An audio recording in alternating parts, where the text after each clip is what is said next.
How's it going, everybody? Hope you guys are having a great day. So the last video that I did, I showed you guys how to make electricity sound effects with a plasma ball. Like that's, like for like really crazy, wild electricity sounds. And for anybody who has watched it, I really hope that helped. This video, like I said in the previous one, this one's going to be taking sound effects or making electricity sound effects using raw material. So what I'm going to be doing is making electricity sounds by ripping up magazine paper and use that and process that in a Reaper and see what kind of interesting stuff we can get from that. So let's get to it.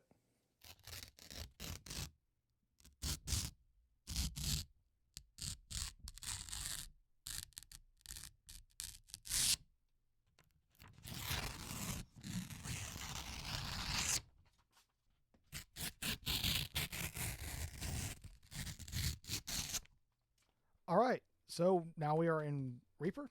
Sorry, I get rid of this. All right, so we've got all of the individual little files of all the recordings. So let me get rid of all that, the effects, and let's just play them straight off, and so you can. So yeah, let's just play them through so you can hear them.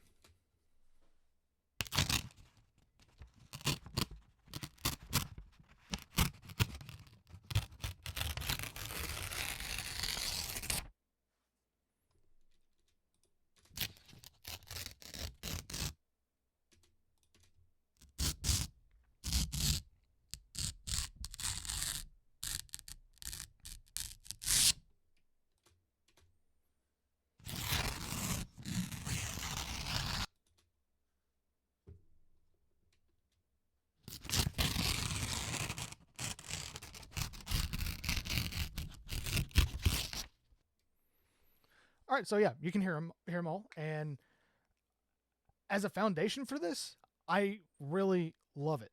I love it. I think this has ripping up magazine paper, or just paper in general.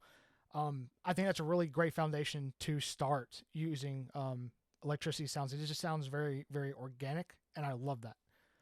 But we are going to do a little more to that, and I want to show you here kind of like a step-by-step process of what I'm doing. So we'll go ahead and bypass all of those and start off with the EQ. So basically, yeah, so essentially like what I'm doing here is I wanted to get rid of all of the low end. I just wanted high mids and highs, because when you hear, like, naturally when you think of electricity, like, it's those frequencies that you hear. So I just wanted to, roll off everything from the lows and the low mids, so you just get the higher registry stuff. So we'll play that back and you can hear it.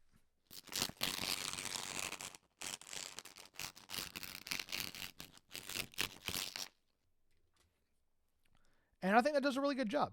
So as far as like what I'm doing, I got a low cut with a 12 dB slope. I could go a little further with it, but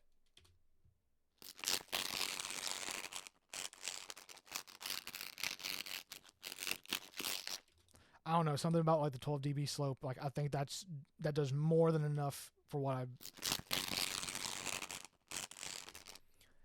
think the 12 dB slope is fine. It does more than what I need it to do. All right, so the next thing I got on my chain here is the Saturator Knob by Softtube.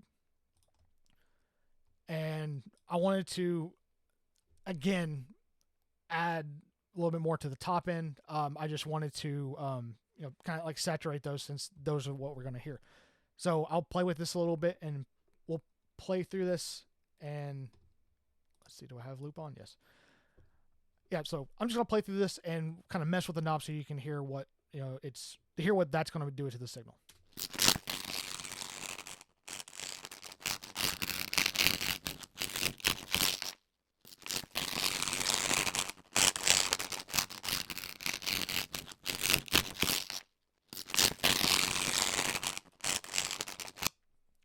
So yeah, it's adding more harmonics to the high end, and I kind of like that.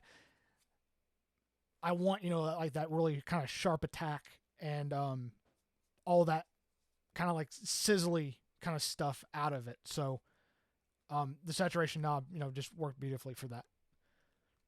And let's see, the next thing on here, this is, in my opinion, this is what is doing the bulk of the work for this type of sound.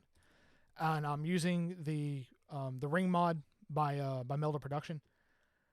Really, any ring mod will do. This is just what I had. So we'll go ahead and play this, and so you can hear what this is doing.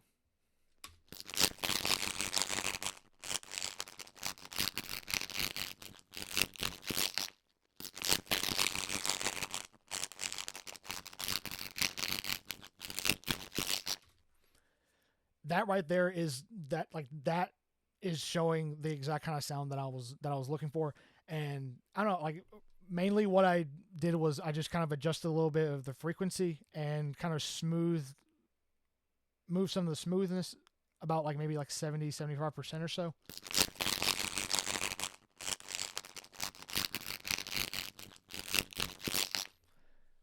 And I think I did. No, I didn't really touch that. Didn't really touch the color. I may have touched the phase. I may have touched the phase a little bit. And the depth is, full registry. I don't know, I just, that was like kind of like my aha. This is what it is. So a majority of this sound that you're gonna hear, the ring mod is doing a majority of that. I get tongue twisted, guys. I'm sorry. So yeah, we'll just play that one more time and I'll go into the next thing.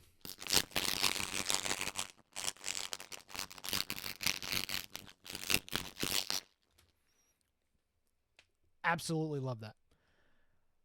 All right, then the next thing is the Bittersweet plugin by Flux. This is a transient designer, and what I wanted to do for this is I just wanted to have a little bit more of an attack on the transients, and I believe that is what this is doing.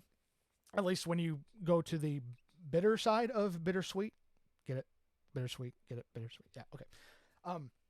But yeah, that's what I think this is doing. And honestly, I just kind of liked it where it was there, so I'll set this. Okay, that didn't work. Set this back to the center here, and we'll play back and kind of mess around just so you can hear what it's going to do.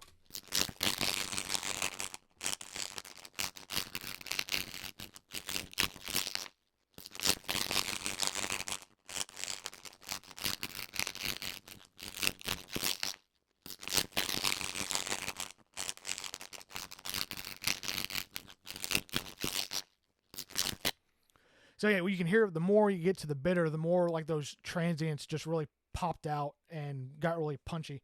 And I just want a little bit more of that. I don't want too much, but I wanted a little bit of that. It also might have helped if I actually activated the plugin. My apologies. Let's try that again.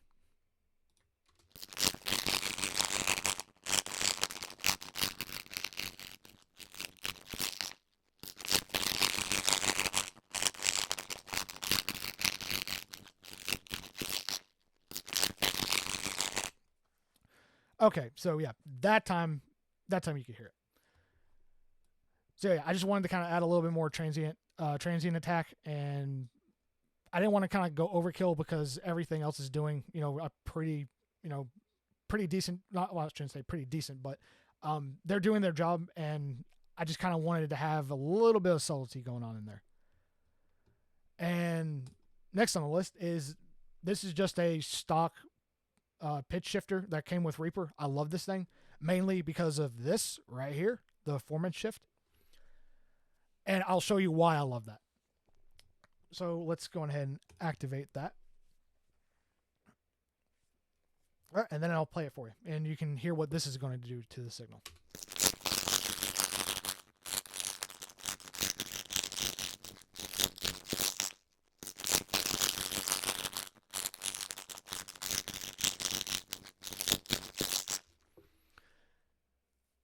So it's adjusting the format to get into the higher registry, which is exactly what I want. And I'll show you, I'm about to show you real quick why I chose to use the formant instead of actually shifting, instead of doing the full range shift. So go ahead and cancel this out of there. So if I wanted to use that, like change like the actual pitch, like change the octave of the pitch or the semitones, you'll notice really quick why I didn't want to do that. So let's start with this.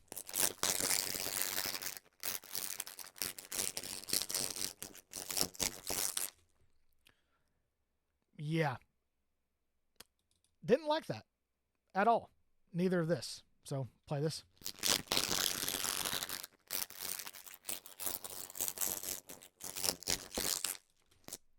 Now, don't get me wrong; these are really cool effects, and I definitely am going to use this on to change a little bit of the processing for another type of sound effect. Absolutely, but for electricity and for what I want, that's just like, nah, not a fan. Don't want it. Again, really cool effect, but not what I want for now. But yeah, so right around here is where I want.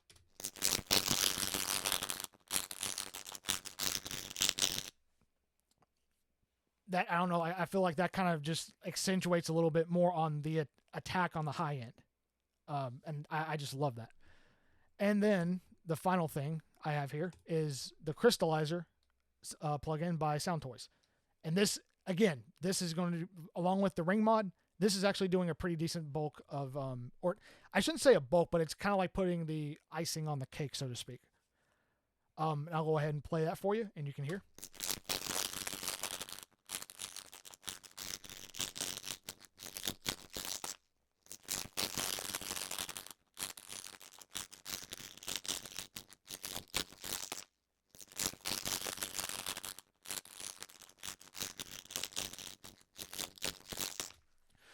I don't know, like it's just adding like that it's adding a little bit of the crackle that I want out of that.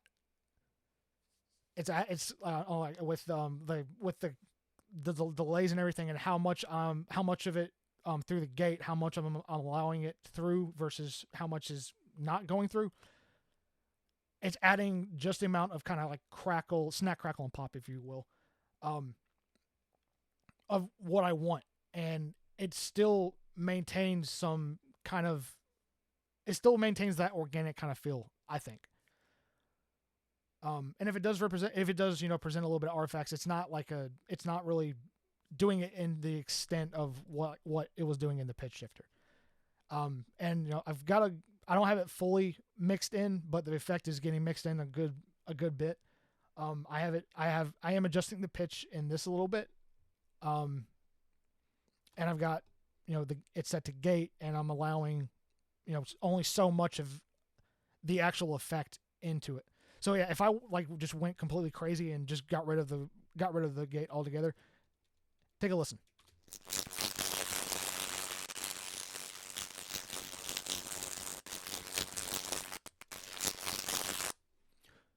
Again, really cool effect. And probably something I will do, but I don't want that for this. So kind of set the threshold like right around there, and then.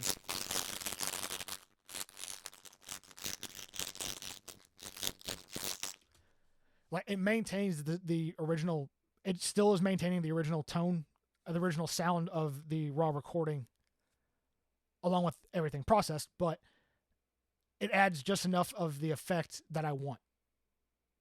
And so yeah, that's it. All right, so one more time, we're going to listen to this with the effects and without. All right. Without.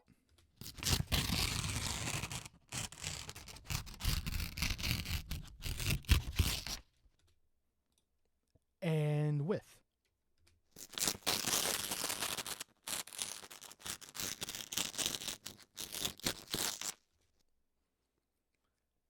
And there you have it. And now we're going to take it back to me in the studio. And that's it. So I'm hoping that this video, for anybody who is aspiring to become a sound designer, or somebody who is already a sound designer and didn't quite know how to make these kind of sounds, I hope that this gave you the inspiration that you needed to go out and record and even experimenting. And thank you everybody who has been watching what I've been putting out for the last few episodes. So take care, happy recording, and stay tuned for the next video.